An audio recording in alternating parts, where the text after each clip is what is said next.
led 6-0. But in the ensuing play, suddenly rain or shine led by as much as 3 when it was 13-10, and it's been all rain or shine since that juncture. We have a jump because of a double lane violation, repossession by Barangay Ginebra.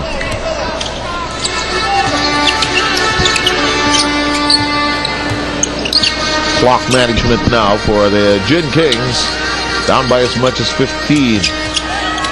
Point shot, the biggest lead. Great defense by rain or shine. Baguio lets it fly nonetheless. It will not bite. Oh.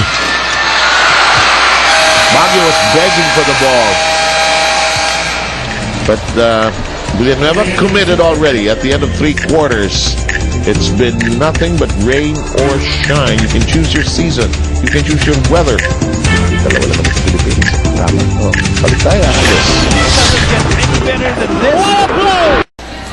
With here, and this is the question that you should ask and answer way long before the 2nd of May.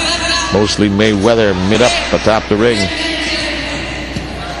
And don't forget, there's NBA action, and we have PBA action as well tomorrow from the Ninoy Aquino Stadium. We'd like to remind you, I'm saying this very often for the simple reason, you may end up in Cuneta or Araneta. We're actually in Ninoy Aquino Stadium.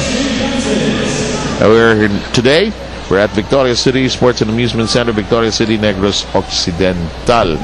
Maayong gabi, magatanaw sa aton sa Bacolod, Iloilo, at mga kaigsuonan naton, mga amigo naton sa Negros Occidental at sa buong Visayas, Mindanao. Maayong gabi kaninyong tanan. And for the 3rd straight quarter, rain or shine has outscored Ginebra 29-25 in the first, 29-25 once again in the second, and here in the third, 27-20. No explosion so far from the locals, no firepower as expected. At Coach Jong Yu Chico searching furiously for some answers sa kanyang offense. Of course, trying to push the right buttons defensively to make a run here sa panimula ng ating 4th quarter, because right now, rain or shine threatening to really impose a big cushion here against the Gin Kings. And you can almost sense that Caloy Garcia told his troops, anticipate that surge. Yes. Anticipate that challenge. It's trying to rear its head here as this basket is fired from underneath. That's the way the scoring went for 3 quarters, as Ronnie Magsano pointed out. Very rare layup given up here by the defense of rain or shine. They have to be careful in not allowing Baguio to get entrapped here, or even Ronald Tubit here in the 4th. Oh, that's a bit of a wild heave that time. Kalan going nowhere with that particular shot. Here comes Selena Cruz down at the keyhole. 85-72, and it's kicked outside. Will be a chance here for the Gin Kings. Jai Lewis is resting right now. The Story comes back quickly here to try and propel Ginebra. Matagal-tagal din napahinga itong si Ovi Story in the 3rd quarter. Pero kinayod niya ng gusto para sa Ginebra, 30 plus points. Itong si Story, and a lot of big rebounds likewise. And no doubt about it, we are live from Victorious, as our logo says there. And those who will be watching on BTV later on, we say hi to you as well. Maayong gabi kaninyong tanan. Rain or shine still in command of this ballgame, 85-72. This shot will not work. Rebound contested. Nobody but white shirts there. But look at the way, you have to like the way rain or shine is strutting back defensively, although they lost that play. And this is something they'd like to check right now. And Kagiwa already with an 8-point cluster. This is a 4-0 run here by Ginebra. Cluster of 4 points here. A minute and a half gone by dito sa ating 4th quarter. And along the sideline, you just caught a glimpse of a couple of a heavyweight and a middleweight all ready to come in. That's Sol Mercado and Jai Lewis. Sinong heavyweight? Si Sol. Maglaro. And T.Y. Tang and Tilan will hit the bench anew. And Jai Lewis getting more than enough rest, actually. Yes, and Ginebra has applied the man-to-man defense here in the 4th quarter. Shifted from its 2-3 zone that they used in the 3rd. Na siya namang binasag ng husto ng rain or shine. Oh! That layup does not bite. Tell me how important is that 2-minute additional time for the import? Malaking bagay. They really work so hard on both sides of the floor. They're expected to also provide the clutch plays late in the game. Kaya kailangan ipahinga mo lang. Well-rested body, well-rested mind. chance for them to perform better in the clutch. But kaya lang, pag masyadong malaki ang lamang, wala ka talagang choice kundi iwanan yan sa floor. Dahil kung hindi, iiwan talagang aalagwa ang kalaban. Story is now called for his first foul. Shot clock at 14 seconds.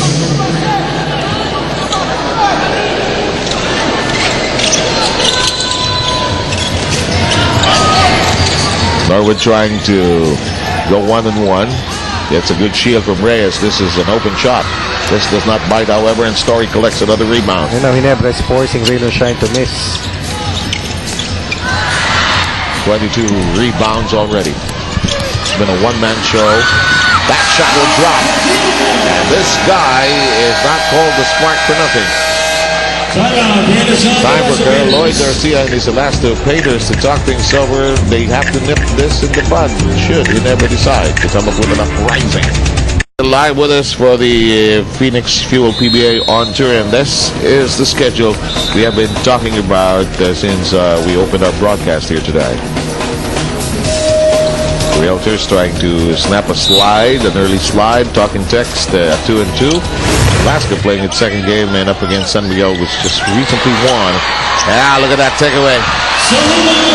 Ginebra with an 8-0 blast here in the fourth quarter. Remember that this is a franchise that has one of the best finishing kicks in league history. At saka kung comeback ang pinag-uusapan, in the meantime, Kagiwa disappointed with the foul, and so is Joseph Wichico. He's just at the middle of your picture.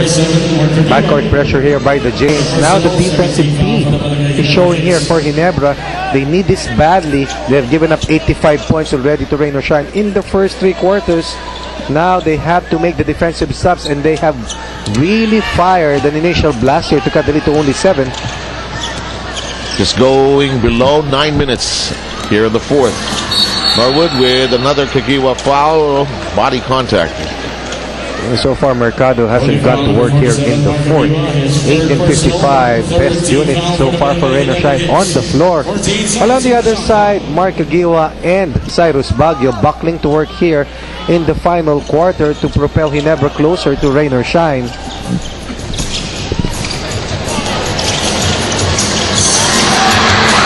Oh, what a shot! He wanted that shot, and he couldn't be denied. Norwood with 15 points in this ball game. Graceful glide to the basket, 15 points. Touch passing by the Kings. Will not fall, a chance to recycle. Selena Cruz trying to control the flow of the offense. Story takes left, goes right, all the way in. It will not count, it's an offensive foul. Could have been a big play here for Story. Had an open look from the three. Wanted a higher percentage shot, but the last line of defense for Rain or Shine was so huge under the basket.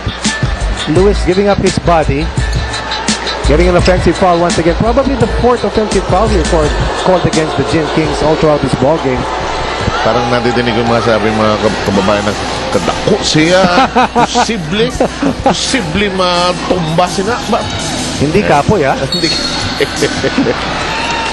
But you know, basketball is a game of smarts as well. In the meantime, it's Norwood trying to take over this game right now. Yes, and they always like your franchise player to want that ball during crucial situations when you're down, when you're being attacked. Gabe Norwood trying to be the go-to player here in the fourth for the last two Painters. 87-78 is our current score. 8 minutes and 6 remaining. Excellent confidence so far for Gabe Norwood. I get a kick out of provincial venues when they are known as multi-purpose centers. Di ba? Madalas yan ang pangalan. And there's always a stage there. Kasi pag wala tayo, auditorium to, di ba? This is a venue for religious gatherings, for concerts. In the meantime, and the 8-0 blast by Ginebra answered with a 4-0 run here, initiated by Gabe Norwood here at the start of the fourth quarter to release themselves from pressure and build another 11-point margin.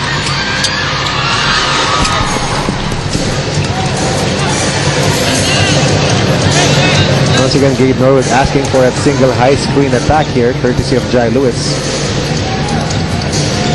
and 7:41 to go. Corner.